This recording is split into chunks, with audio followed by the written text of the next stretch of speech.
बिस्मिल्लाहिर्रहमानिर्रहीम। मेरे देखने और सुनने वालों को अस्सलाम वालेकुम। आप देख रहे हैं मेरे यूट्यूब चैनल और फेसबुक पेज। मैं हूं शिराज चुगताई।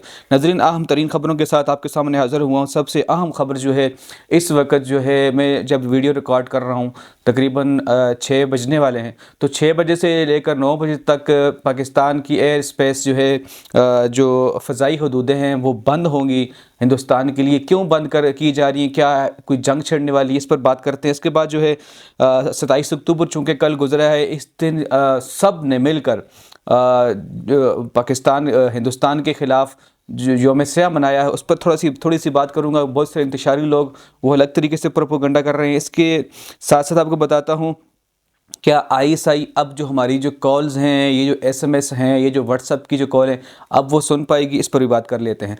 तो तफसील से जानने से पहले जितने नए आने वाले दोस्त हैं वो ज़रूर चैनल को सब्सक्राइब कर दें ताकि नई मालूमात आप तक पहुंच सके, और लाइक कर दें अगर वीडियो आपको पसंद आती है। कमेंट बॉक्स में आपने अपनी राय का इजहार ज़रूर करना है और बताना है कि आप मेरी वीडियो से कितने मुतमिन हैं, चूँकि हम इंशाअल्लाह बहुत जल्द एक ऐसी टीम बनाएंगे जो हक़ और सच के साथ खड़ा होकर, चाहे कोई भी पार्टी हो, अगर कोई अच्छा काम करेगी उस पर बात करेंगे, अगर कोई गलत काम करेगी तो इंशाअल्लाह उसको बेनकाब करेंगे। ये प्लेटफॉर्म सिर्फ इसीलिए है। अब सबसे पहले बात कर लेते हैं जी, ये जो आज तकरीबन मेरे ख्याल से 6 बजने वाले हैं, तो पाकिस्तान की जो एयर स्पेस है, जो फ़ज़ाई हदूद है, वो बंद कर दी है। उसकी वजह क्या है? ये बंद होने वाली होगी, अभी टाइम करीब ही है मेरे ख्याल से। तो उसकी वजह ये है कि देखिए, पिछली दफ़ा आपको याद होगा जब हिंदुस्तान ने पाकिस्तान पर हमला किया था, तो पहले तो एक माहौल बनाया जा रहा था जंग का। फिर अचानक मोदी ने आके ऐलान किया कि हम अभी इसके लिए जो है बाकायदा तौर पर तैयारी कर रहे हैं। हम लोगों को गाइडलाइन देंगे, हम लोगों को सिखाएंगे कि जंग के हालात में कैसे रहना है।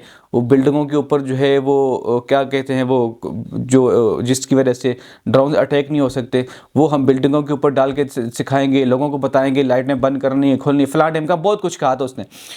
तो फिर हुआ यह था कि रात को जो है हिंदुस्तान ने हमला कर दिया था। अब बताया कुछ और, किया कुछ और।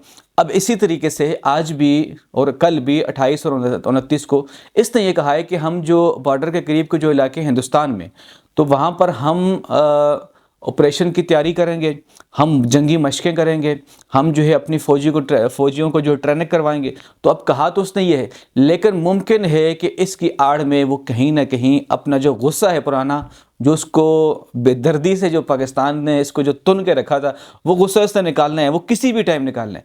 तो मुमकिन है कि ये इस टाइम निकालने की कोशिश करे। इसलिए पाकिस्तान ने भी एहतियातन, आर्मी के पास, हमारी एजेंसीज़ के पास तो रिपोर्टें सारी होती हैं कि इसी वजह से हो सकता है इन्होंने पाकिस्तान की तरफ से ये ऐलान किया गया है कि हम अपनी फ़ज़ाई हदूद भी बंद करेंगे। तो मुमकिन है कोई ख़तरात हो सकते हैं, हो सकता है ना भी हो सकता है हो भी, क्योंकि हमारा जो दुश्मन है वो बड़ा मक्कार है, वो कहता कुछ और है, करता कुछ और है।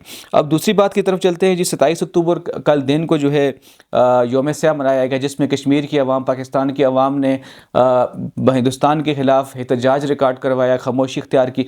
अब नाज़रीन, इससे बहुत सारे इंतशारी लोग जो पाकिस्तान के ख़िलाफ़ प्रोपेगेंडा करते थे कश्मीर में बैठकर, बहुत सारे इंतशार करने वाले लोग, उनके मुंह पर एक चमाट है, जो हिंदुस्तान के एजेंडे पर काम कर रहे थे कि पाकिस्तान तो हमारी बात ही नहीं करता। हालांकि पाकिस्तान हर साल जो तकरीर होती है कौम मुत्तहिदा में आवाज़ उठाता है, हर तरीके से कोशिश करता है, एहतजाज करके, जहाँ जहाँ वो कर सकते हैं जो कुछ वो करके अपने कश्मीरी भाइयों के साथ पाकिस्तान की गवर्नमेंट खड़ी होती है। चाहे कोई भी गवर्नमेंट आए, वो पाकिस्तान की गवर्नमेंट कश्मीरी भाइयों का साथ देती है हमेशा। तो अब यहाँ से जो इंतशारी लोग राह के एजेंडे पर जो काम कर रहे थे, उनके मुंह पर ज़बरदस्त किस्म की चमाट है।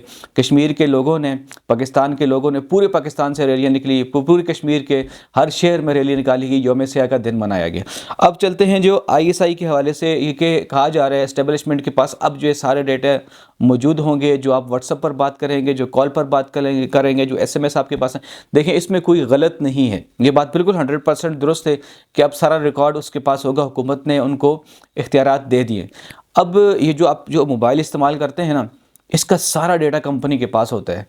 तो क्या फ़र्क पड़ता है आपको?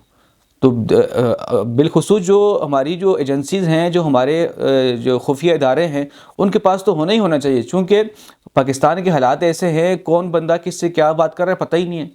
हम حالانکہ کمپنی کے پاس ساری معلومات ہے. گوگل جو آپ کے موبائل میں جو گوگل ہے، اس پہ آپ جا کر جو چیز دیکھتے ہیں آپ دیکھ بھی سکتے ہیں واپسی کہ آپ کے پاس ریکارڈ میں ہے یا نہیں ہے. اور اس کے علاوہ جتنا بھی ڈیٹا آپ استعمال کر رہے ہیں، آپ کے موبائل پہ کیمرہ لگا ہوا ہے، اب یہ کیمرے کے ذریعے گوگل پر دوسرے بندے کو دیکھا جا سکتا ہے. اس میں تو کوئی وہ دوسری بات ہی نہیں ہے. کہنے کا مقصد یہ کہ کمپنیوں کے پاس سب کچھ موجود ہے. آپ جو بات کرتے ہیں سب سنتے ہیں، لیکن جو خفیہ ادارے تھے ان کے پاس جو بہت سارے، چونکہ ابھی حالات ایسے ہیں، دشمن ملک کی ایجنسیاں ہمارے لوگوں سے رابطے کرتی ہیں، ان کو ورگلاتی ہیں، ان کو پروپیگنڈے کے اندر لے جا کر ان سے پاکستان کے خلاف نعرے مرواتے ہیں، پاکستان کے خلاف سازشیں کرواتے ہیں. تو اس کی روک تھام کے لیے اب ایجنسی نے فیصلہ کیا تھا ہر ایک کا ریکارڈ ہونا ضروری ہے. تو ظاہر ہے کوئی پرسنل بات اگر آپ کر رہے ہیں نا، تو وہ ڈیٹا تو ویسے بھی کمپنیوں کے پاس موجود ہے. اگر کسی کو اتنا ڈر ہے کہ ڈیٹا لیک ہو رہا ہے، کوئی سن رہا ہے، وہ تو ویسے بھی سن رہا ہے، اس پہ تو کوئی دوسری بات ہی نہیں ہے. تمہاری ریاست کے خفیہ اداروں کے پاس ہونا ضروری تھا تاکہ جو ملک دشمن ایجنسیاں ہیں اس کی روک تھام کے لیے کوشش کی جائے، اور جو لوگ ان سازشوں کا حصہ بنتے ہیں جو ہمارے لوگ، تو ان کو بھی روکا جائے. اب تک کے لیے اتنا ہی کافی ہے. ملتے ہیں نئی ویڈیو میں. اللہ حافظ.